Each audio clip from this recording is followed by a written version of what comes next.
আজকের এই ভিডিওতে আমি তোমাদের সাথে শেয়ার করব আমার বর্তমান উইকলি হেয়ার কেয়ার রুটিন। তোমাদেরকে এর সাথে সাথে বলে দিতে চাই এই উইকলি হেয়ার কেয়ার রুটিনটা আমি কিন্তু আমার প্রবলেম অনুযায়ী সাজিয়েছি। কি কি প্রবলেম থাকলে তোমরা এই উইকলি হেয়ার কেয়ার রুটিনটা ফলো করতে পারবে সেটা আমি এই ভিডিওতে অবশ্যই তোমাদের সাথে শেয়ার করব। তো যার জন্য ফুল ভিডিওটা ওয়াচ করতে ভুলো না। আর বর্তমান এখন তোমরা বুঝতেই পারছো ওয়েদার চেঞ্জ হচ্ছে, তো যার জন্য আমারও কিন্তু বিভিন্ন রকমের চুলের প্রবলেম স্টার্ট হচ্ছে। এর সাথে মিডিলে আমি কিছুটা সময় ধরে চুলের যত্ন নিতে পারিনি, যার জন্য কিন্তু আমি দেখেছি যে কিছু কিছু প্রবলেম আমার স্টার্ট হচ্ছে, যদিও এখন আমি ওটাকে অনেকটা রিকভার করতে পেরেছি। তো যার জন্য ভাবলাম যে তোমাদের সাথেও এই উইকলি হেয়ার কেয়ার রুটিনটা শেয়ার করি। এই উইকলি হেয়ার কেয়ার রুটিনটা মূলত স্টার্ট হবে মঙ্গলবার থেকে। মঙ্গলবারে রাত্রেবেলা আমি করব পুরো চুলে ভালো করে হেয়ার অয়েল। তোমরা যদি জানতে চাও আমি বর্তমানে কোন হেয়ার অয়েল ইউজ করছি তাহলে সেই ভিডিওর লিংক আমি ডেসক্রিপশন বক্সে দিয়ে দিব। এর সাথে সাথে বলে দিই আমি কিন্তু আমার প্রবলেম অনুযায়ী দুটো হেয়ার অয়েলকে একসাথে মিক্সড করে ডবল বয়লার প্রসেসে হালকা গরম করে নিয়ে তারপরে পুরো চুলে অ্যাপ্লাই করি।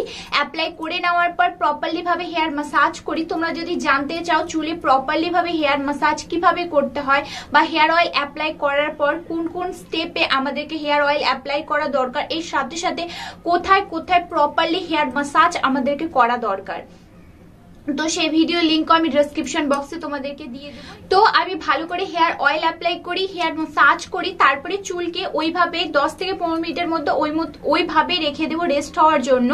রেস্ট হয়ে যাওয়ার পর 10 থেকে 15 মিনিট পর চুলকে ডিট্যাঙ্গেল করব এবং করার পর আমি মূলত চুলে বেনুনি করি। যারা বেনুনি করতে চাও না তারা যেটা নাইট কেয়ার হিসেবে ফলো করো তোমরা করতে পারো, কিন্তু আমি বলবো চুলে বেনুনি করাটা খুবই জরুরি একটা পার্ট। কারণ আমাদের যখন আমরা চুলে বেনুনি করি না তখন আমাদের স্প্লিট এন্ডের প্রবলেম হয়, এরকম বিভিন্ন রকমের প্রবলেম হয়। এর সাথে সাথে হেয়ার ফলও হয়, কারণ আমরা যখন বালিশে এইভাবে ঘুমিয়ে থাকি তখন কিন্তু কখনো আমরা ডান দিকে হই কখনো বাঁ দিকে হই। ওর ফলে কি হয় বালিশের সাথে আমাদের চুলে একটা ঘষা লাগে। সেই ঘষা লাগার কারণে কিন্তু আমাদের চুল ওখান থেকে ব্রেকেজ মানে চুল ভেঙে যেতে পারে বা চুল উঠে যায় বা সেই জায়গাতে স্প্লিট এন্ডের যাই হোক। তারপরে বেনুনি করে ঘুমিয়ে যায়। পরের দিন আসলো বুধবারে আমি মূলত মঙ্গলবারে যে রাত্রে হেয়ার অয়েলটা অ্যাপ্লাই করেছি বুধবারে আমি করব হেয়ার ওয়াশ করার জন্য তোমরা যদি জানতে চাও আমি বর্তমানে কোন শ্যাম্পু ইউজ করছি সেই ভিডিওর লিংক আমি ডেসক্রিপশন বক্সে দিয়ে দেবো। এর সাথে সাথে বলে দিই শ্যাম্পুর সাথে কি কি জিনিস মিক্সড করে আমি বর্তমানে আমার চুলের জন্য ইউজ করছি সেই ভিডিওটাও যদি তোমরা দেখতে চাও সেই ভিডিওর লিংক আমি ডেসক্রিপশন বক্সে দিয়ে দেবো। তো যাই হোক বুধবারে করবো শ্যাম্পু করার পর তোমরা চাইলে কন্ডিশনার সিরাম দুটো ইউজ করতে পারো, কিন্তু আমি তোমাদেরকে বলবো কন্ডিশনার বেশি ইউজ করা ঠিক না। তো তোমরা মিডিলে গ্যাপ দিয়ে কন্ডিশনার ইউজ করো, কিন্তু সিরামটা আমি নিজেও ইউজ করি যার জন্য আমি তোমাদেরকে বলবো যে তোমরা সিরামটা ইউজ করতে পারো। এর সাথে সাথে বলে দিই আগে তোমাদের সাথে একটা ভিডিও শেয়ার করেছিলাম যে তোমরা যদি জানতে চাও আমি কোন সিরামটা আমার চুলের জন্য ইউজ করছি, তো তোমাদের মধ্যে কয়েক বোন আমাকে কোশ্চেন করেছিল যে হ্যাঁ দিদিভাই আমি জানতে চাই। তো স্ট্রিক্সের যে ব্লু কালারের সিরামটা থাকে আমি সেটা ইউজ করছি। এখন বর্তমানে আমি ওটা এত বড় একটা বোতল নিয়েছিলাম, সেটা প্রায় শেষের দিকে, আমার কাছে এখন বর্তমানে নেই, না হলে আমি তোমাদেরকে দেখাতাম। আমি ইমেজ অ্যাড করে দেবো যে আমি কোন সিরামটার কথা বলছি।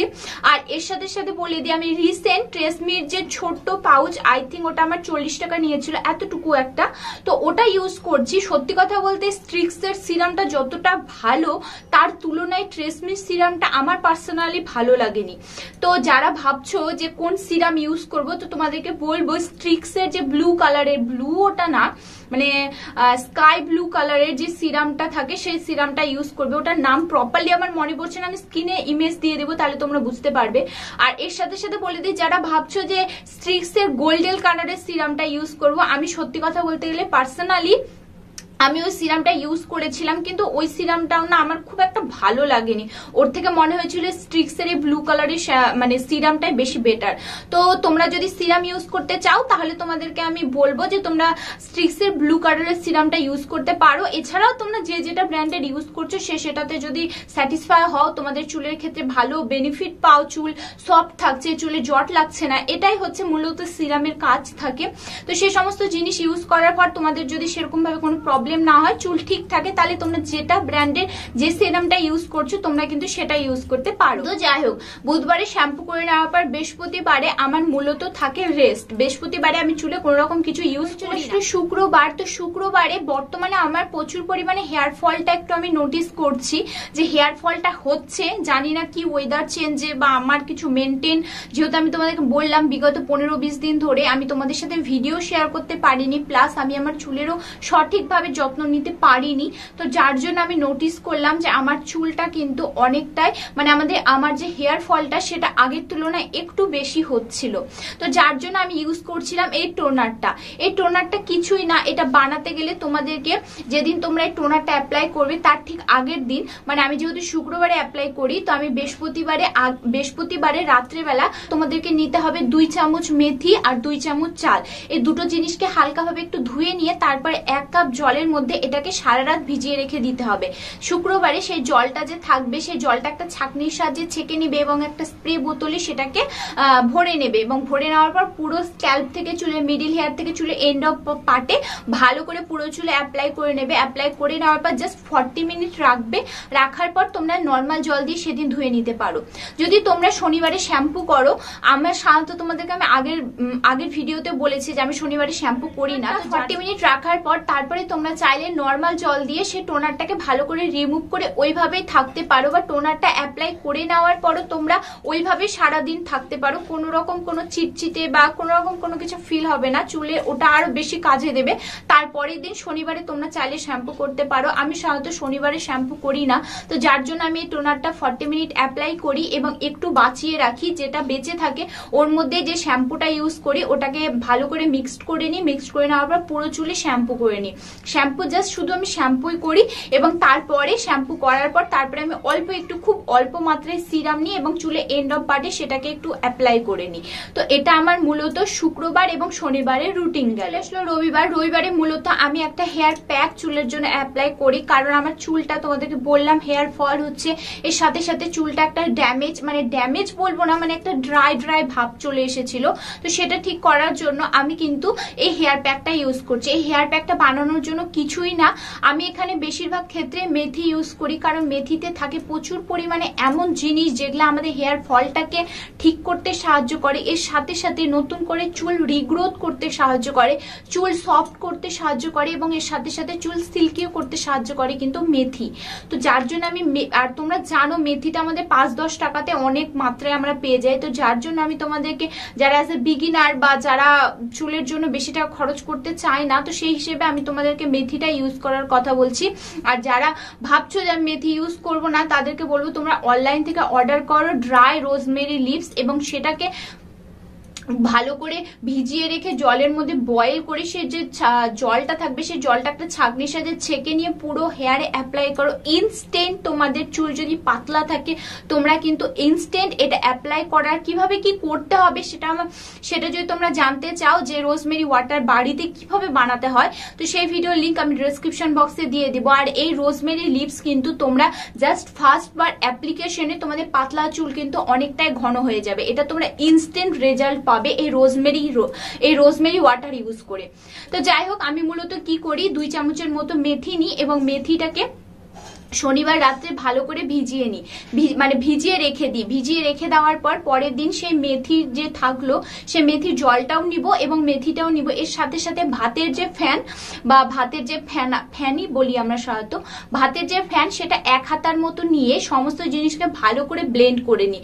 ব্লেন্ড করে নিয়ে যে পেস্টটা বের হবে, ওর পেস্টের মধ্যে তোমরা চাইলে ক্যাস্টর অয়েল যদি তোমাদের কাছে থাকে তাহলে তোমরা কিন্তু সেটা ইউজ করতে পারো। ক্যাস্টর অয়েল আমাদের নতুন করে চুল গজাতে সাহায্য করে। আমাদের চুল একটা পর্যায়ে এসে অনেক সময় কি হয়, চুল লম্বা হতে হতে একটা পার্টে এসে কিন্তু লম্বাটা স্টপ হয়ে যায়, আর লম্বা হয় না। এই ক্যাস্টর অয়েল নিয়মিত ব্যবহারই কিন্তু সেই চুলটাও কিন্তু আমাদের অনেকটা লম্বা হতে সাহায্য করে। তো তোমাদের বাড়িতে যদি ক্যাস্টর অয়েল থাকে তাহলে পেস্টটার মধ্যে 2 চামচের মতো ক্যাস্টর অয়েল নিয়ে সমস্ত জিনিসকে মিক্সড করে ভালো করে পুরো স্ক্যাল্পে অ্যাপ্লাই করবে। স্ক্যাল্পে অ্যাপ্লাই করার পর যদি পেস্টটা বেঁচে যায় তাহলে চুলে এন্ড অফ পার্টে অ্যাপ্লাই করে নেবে। অ্যাপ্লাই করে নেওয়ার পর 1 থেকে 1.5 ঘন্টার মতো রাখবে। রাখার পর নর্মাল জল দিয়ে ভালো করে করে ধুয়ে নেবে। নর্মাল জল দিয়ে ধুয়ে নেওয়ার পর সেম ভাবে মঙ্গলবার বা সোমবারে তোমরা আবারও শ্যাম্পু করতে পারো। তোমরা যদি ভাবো আমি পেস্টটা অ্যাপ্লাই করার 1 ঘন্টা বা 1.5 ঘন্টা রাখার পরে শ্যাম্পু করে নেব, সেটাও তোমরা করতে পারো। আর তোমরা যদি ভাবো যে এটাকে আমি রেখে দিব ভালো রেজাল্টের জন্য, তাহলে তো খুবই ভালো। তোমরা নর্মাল জল দিয়ে ধুয়ে নেবে, ধুয়ে নেওয়ার পর তারপরে কিছুই না, চুলকে ওইভাবে শুকিয়ে নেবে। সোমবারে তোমরা চাইলে শ্যাম্পু করতে পারো বা মঙ্গলবারে চাইলে তোমরা শ্যাম্পু করতে পারো, এইভাবে তোমরা করতে পারো। আর পেস্টটা অ্যাপ্লাই করার পর তোমাদের মেথি যে থাকবে সেটাকে একটু ভালো করে পেস্ট করবে। অনেক সময় মেথিটা পেস্ট হয় না, কারণ তোমরা জানো মেথি যখন ভিজে যায় না তখন একটা দানা দানা ভাব চলে আসে। তো সেটাতে ভয় পাওয়ার কিছুই নেই। তোমরা যখন পেস্টটা অ্যাপ্লাই করবে, যখন চুলটা তোমাদের শুকিয়ে যাবে, মানে পেস্টটা অ্যাপ্লাই করার পর ধুয়ে নেবে, ধুয়ে নেওয়ার পর চাইলে তোমরা শ্যাম্পু করতে পারো, নর্মাল জল দিয়ে ধুয়ে নিতে পারো, যেটা ইচ্ছে সেটা করতে পারো।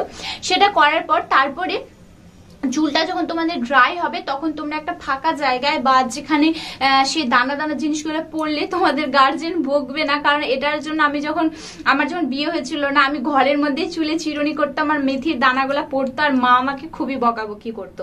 তো যার জন্য তোমাদেরকে বললাম যে সে চুলটা যখন ড্রাই হয়ে যাবে তখন ফাঁকা দাঁতে চিরুনি দিয়ে তোমরা আস্তে আস্তে চুলকে যখন ডিট্যাঙ্গেল করবে তখন কিন্তু দেখবে সেই দানা দানা মেথিগুলো একদম ঝরে ঝরে পড়ে যাচ্ছে। আর এর সাথে সাথে বলে দিই, ভেজা চুলে কখনো কিন্তু তোমরা চিরুনি করবে না। চুল যখন একদম 100% শুকিয়ে যাবে তখন কিন্তু তোমরা চিরুনি করবে, দেখবে হেয়ার ফলটা অনেকটাই কম হবে। ওহো, তোমাদেরকে আরেকটা পয়েন্ট তো বলাই হলো না, যে এই উইকলি হেয়ার কেয়ার রুটিনটা কি কি প্রবলেম থাকলে তোমরা এটা ইউজ করতে পারবে।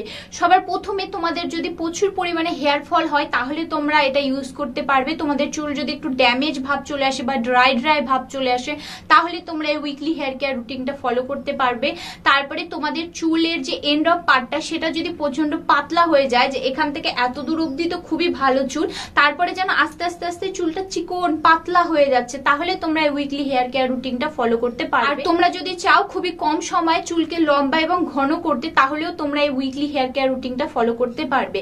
এই উইকলি হেয়ার কেয়ার রুটিনটা আমি সাপ্তাহিক তোমাদেরকে বলেছি, এই সাপ্তাহিক তোমাদের টানা 3 মাস ইউজ করতে হবে এবং 3 মাস টানা ইউজ করার পর তোমাদের রেজাল্টটা একদম অসাধারণ পাবে।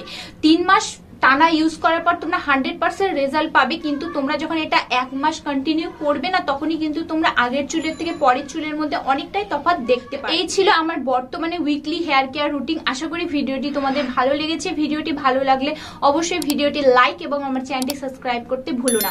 এর সাথে সাথে তোমাদের যদি কোনো কিছু বুঝতে অসুবিধা হয় বা কোনো কিছু জানার থাকে তাহলে অবশ্যই আমাকে এই ভিডিওর কমেন্ট বক্সে কমেন্ট করে জানাবে, আমি সেটা রিপ্লাই অবশ্যই দেবো। অনেক সময় রিপ্লাই দিতে দেরি হয়, কিন্তু ধৈর্য একদম হারাবে না, আমি কিন্তু ঠিকই রিপ্লাই দেব। অনেক সময় আমি একটু ব্যস্ত থাকি যার কারণে আমি রিপ্লাই দিতে পারি না, কিন্তু আমি যখনই মেসেজ দেখি তখনই কিন্তু হার্ট টাচ দিয়ে আমি রিপ্লাই করে দিই। তো ব্যাস, আজকের মতো এটুকুই। আবার দেখা হবে নেক্সট ভিডিওতে। ততক্ষণ ভালো থাকো এবং সুস্থ থাকো। Bye bye, take care, bye by.